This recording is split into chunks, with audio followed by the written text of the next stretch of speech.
Welcome to Exploring Monterey Bay.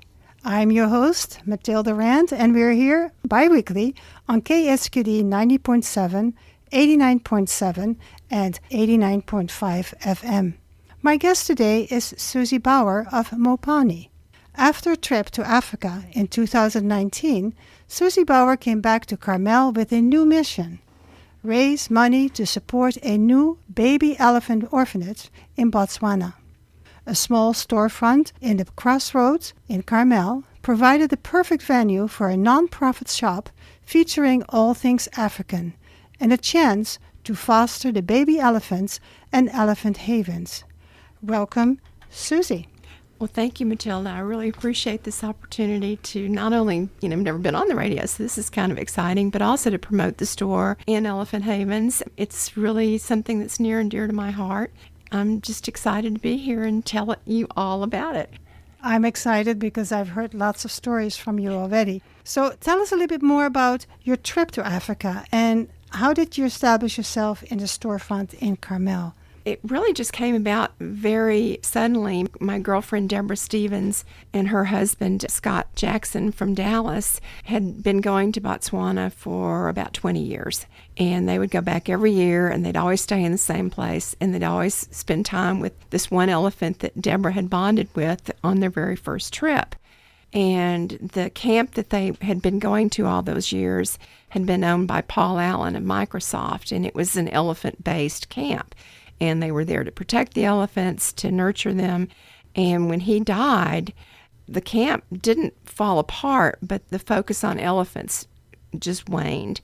And the men that worked there that had been elephant handlers, some of them third generation, begged Deborah to please open an orphanage in Botswana.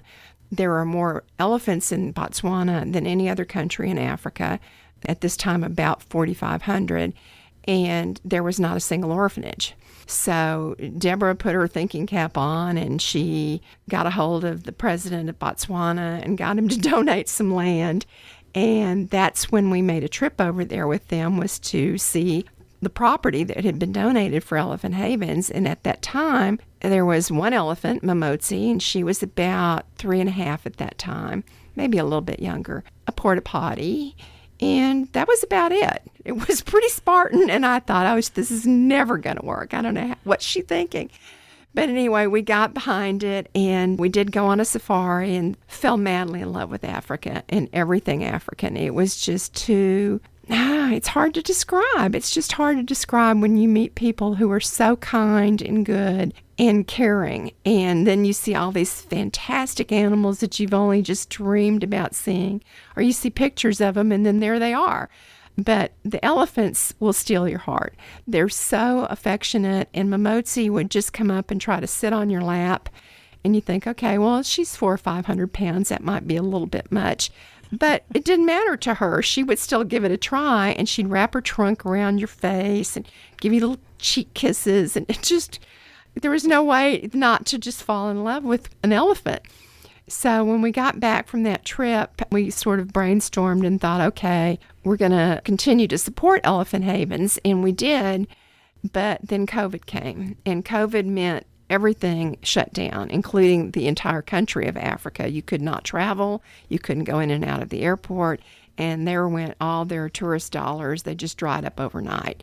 And that did not mean that baby elephants weren't continuing to be rescued, but it was becoming a critical situation. And we found this little storefront in the crossroads that had been vacant for a couple of years. And we were thinking, well, that could be a cute store. We'll just open up a store that adopts baby elephants. Well, that's pretty esoteric.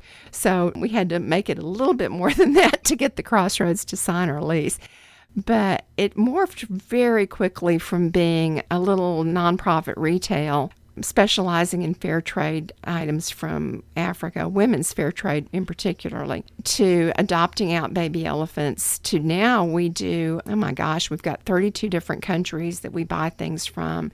We try to focus as much as possible on women's fair trades and things that the women make. And we also do a fundraiser every single month for a different local organization, and we try to stick with what we call the 4-H club. So it's either hunger, housing, horses, or health.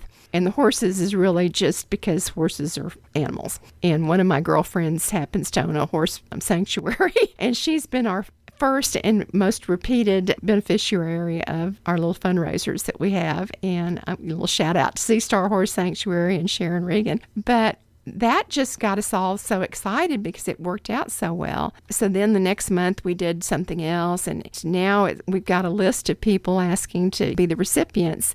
And this month it's split between the Monterey Zoo and World Wildlife Conservation Network, which brought Jane Goodall to town back in March. So let me interrupt you for a Sure. second, because you went all the way from Africa talking about now, but I have a lot of questions. Sure. Because first of all, I can see the first orphan sitting on someone's lap, 400 to 500 pounds. So that image alone and the little kisses on the cheek. I looked at your face and I saw the emotion there. It's amazing. So you really were taken by what your trip did. And as you came back and you started a storefront. But let's go back to your visit, because you've only been once to Africa, right? Twice. We went last summer as well. Oh my gosh, things had changed so dramatically. It was huge. There's 27 elephants now, not just one. And there are 46 employees. There is a paper manufacturing facility there where several of the wives of the men that are elephant handlers will take the elephant dung and turn it into paper, which we in turn sell at the store, and they sell in their gift shop. So nothing goes to waste in Africa. I mean, nothing. It's just wonderful. So let me even go back further. Okay. How did the elephants get orphaned? Well, I hate to say it, but it's almost always human conflict. You know, to break that down, that means someone killed the mother. And usually the someone who did that is a poacher. Not always, but that's generally the reason that the babies are orphaned. There's also been a drought, a really serious drought in the last year, and that can affect the health of the mothers. Sometimes they can't make milk and the baby will starve, and the mother, unless there's another lactating female in the herd, will leave the baby. They don't have any choice. We have access to information from drones that travel all over that part of Botswana because it's a heavily populated area with animals. It's like a giant game preserve, and that's where all the safaris head out of, and that's where, if you want to go see all the wildlife, you would go to the Okavanga Delta because it has water. And so when the water dries up, it's a pretty serious situation. So we have probably rescued, I want to say, just since November of last year, there have been 14 rescues based on the drought. Wow. Now, that can kill the mother, and then animals come in. I mean, it's not always human conflict, but again, like I said, usually it is. But in this last year, there's been a lot of weather-related issues. And when the babies go down, it's really imperative that you get there as quickly as possible because the lions are out. Hyenas, we just got a baby in named Tsitsi. She's so cute. I just want to take her home with me. But Tsitsi doesn't have a tail. I mean, zero tail. And it's because a hyena took it off. That's it. She's not going to have a tail. But she's very affectionate, and she's not afraid of humans, and she's going to be a real little go-getter in the herd. Nice. We're looking forward to watching her grow up, but she's the first one with no tail at all. We also had an elephant, a male elephant, come in named Sandy, and we had named him after Alexander McCall Smith because he's sort of our celebrity spokesperson. And Sandy lost most of his tail, but he still had some of it, and that was from lions. So there are animals out there that will attack the elephants once they're down. I'm having this little booklet here that you gave me. It's called Elephant Havens, and it talks about the founders, but also about some of the earlier ones. And it says here that sometimes a baby is orphaned because the mother drank bacteria-contaminated water. Yes, there was a very big elephant die-off.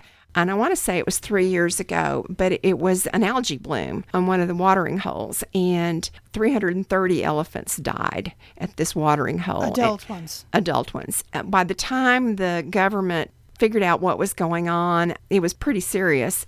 But the babies, the really, really young babies, hadn't learned to use their trunk yet. So they weren't out in the water drinking from their trunk. They were very thirsty because they drank milk from their mother. But when the mothers died, that's when Elephant Havens kicked into gear. And on a couple of the rescues, rent a helicopter and fly in because time was of the essence.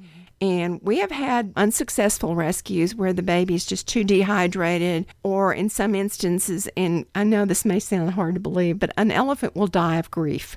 And it's just the saddest thing to ever see, but they just can't stand it. You get there and the baby is injured or so dehydrated, and these guys, these elephant handlers, will do everything in their power to try to bring this baby back to life. And 90% of the time it works. But on those few times when it doesn't, the whole place goes into mourning. Yeah. You already told us a little about during COVID that the government said no more tourism. Yeah. And so that was a little bit hard for raising up money from the tourism. Yes. Tell me a little bit more about Elephant Haven and how it came back from COVID. I would like to take a little credit for that because I think that based on the numbers that I see from our store and the information that I get from Deborah, the owner, more elephants are adopted out of the Central California area than the rest of the United States. So if you add everybody else in the United States up, Central Coast wins. We have adopted out, just since the store opened, nearly 1,000 baby elephants out of Mo-paw-nee alone. And then just recently, we've had 2 donors, and these people wanted to remain anonymous. I'd love to give them a shout out, but they won't let me. So one of them came in, adopted a baby elephant. It's $100 a year. You can do it too. And then donated $100,000 to Elephant Havens. Wow. And $100,000 is a ton of money in Africa. It's enough to keep the orphanage going almost for a year. And then another person kicked in $50,000 just from a visit to the store. So I feel like we're just doing really good work, and I'm proud of what we've done, and I really, really enjoy working there. The elephants are being released at some point. Yes. When they're about 4.5 to 5 years old, we now have 1,000 acres that's fenced adjacent to the orphanage that's called soft release. And the elephants are tagged, and they are walked from the orphanage en masse, like however many are going to be released. The first time it was 5. We walked them over there and turn them loose. And that is when they are returned back to the wild, but in a protected environment. They will stay there, becoming their own herd and learning to take care of themselves until the first female comes into heat. And at that point, she will take the rest of the herd, and they will go out into the wild and go back to being natural elephants in the wild. And at this point, we have 13 elephants in soft release, and the first 5 will go out in about 2 more years. And when they're mature, which is about 10 to 11 years old, yes, they completely get released into the wild. They completely get released into the wild. Wow. They will always have a tag, so if there's ever a situation where we see that one of them hasn't moved for 24 hours, we'll know where they are, and someone can go check on them. Yeah, they're going to be on their own, and we hope that they'll stay close to the river where they've grown up and occasionally stop by to say hello, because elephants are known to do that. But yeah, they're going to be going off, and now they'll live almost as long as humans. An elephant has a very similar timeline as a human. So 65 to 70, and in some cases, some of the older bull elephants have been recorded as living as long as 80 years. Wow. So let me, because I want to hear more, but let me remind the listeners that this is KSQD 90.7, 89.7, and 89.5 FM. You are listening to Exploring Monterey Bay, and I'm here with the delightful and interesting Susie Bauer of Mopane. We just talked about your trip to Africa. You're being enamored with all the good work that's being happening there, and then you brought it here, and from here you're raising funds to support the orphanage. Obviously, those elephants need support, and they have handlers. Yes. How many handlers, and how long do they work for? The handlers are on 24/7 for 48 hours, and they will sleep with the baby elephants. They feed them 2 liters of milk every 3 hours around the clock. It's like being a fireman in some ways. They will, after they've finished their shift, they go home to their families. If they're single, they live there in the staff village. And another person comes in and takes care of that baby elephant for 48 hours. But the total number right now, I believe, is 46 adult, not all males. We have 3 women elephant handlers now. And then they live at the village when they're at work. Right. And some of them will live there year-round just because that's where they live. Right. I understand that when the males in the herd reach puberty, then they leave. Yeah, they're basically kicked out by the matriarch. We'll see what happens in real life, but they run them off. They just chase them. Every time they come back up, the head matriarch will chase them. She doesn't really hurt them, but she makes it very clear that you're not welcome here now. None of those elephants, baby elephants, are biologically connected, right? No, they're not. And I think this would be an interesting study, and I plan to go over when they have the first release and spend a couple of months just following them and watching the interactions, because I would like to document it. I think it would be extremely interesting, and I'm sure I'm not the first person that's thought of doing this, and I'm guessing they have done this at other elephant orphanages. But because I have a sort of a personal bond with these elephants, I do want to be there on the ground and see how it shakes out. Yeah. The listeners may ponder, okay, so the baby elephants who continue to grow into puberty, they are with these handlers all the time. Will they become dependent on humans? No, the older they get, and once they quit drinking out of a bottle, they follow them around. I mean, it's like having a big puppy chasing you around. But as they age, they get more and more with their other elephants and less with the humans. That's nature, and that's how it's supposed to be. But once they're not bottle fed anymore, you can see the process happening. You can see them pulling back just a little bit and spending more time playing with each other. We have one we call Bulldozer because that's what he does. He sees you and he puts his head down and boom, there goes Lasaho. Yeah, at some point they just kind of quit being so chummy, and they don't have someone sleeping with them in their what they call a boma, which is a little enclosure at night. They're put in at night just to keep them safe. Mo-paw-nee leaves in their boma when they walk in at night, and if they're really little, they are wrapped in a blanket to keep them warm, and the handler will still sleep with them. But at some point, they mature enough where they don't need that, and they're perfectly happy to just lay down and munch on their leaves and go to sleep. So you said Mo-paw-nee, is that a tree? It's a tree indigenous to southern Africa that is considered the tree of life, because not only does it feed the elephants and the giraffes, but it's a source of food for humans with, believe it or not, Mo-paw-nee worms. So they take the worms when they fall off the tree. Butterflies come in once a year and nest there, and they'll shake the tree and knock the larvae loose and fry them or dry them and salt them and carry them around as a very high-protein snack. It's a thing. Not one I've tried, but it's a thing.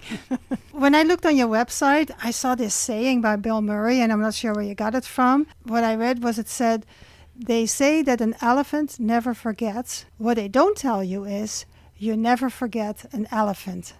And you're the embodiment of it. You never seem to forget, even though you've only been there twice, you're not forgetting them. No, they make an indelible mark on your heart. Yeah. They really do.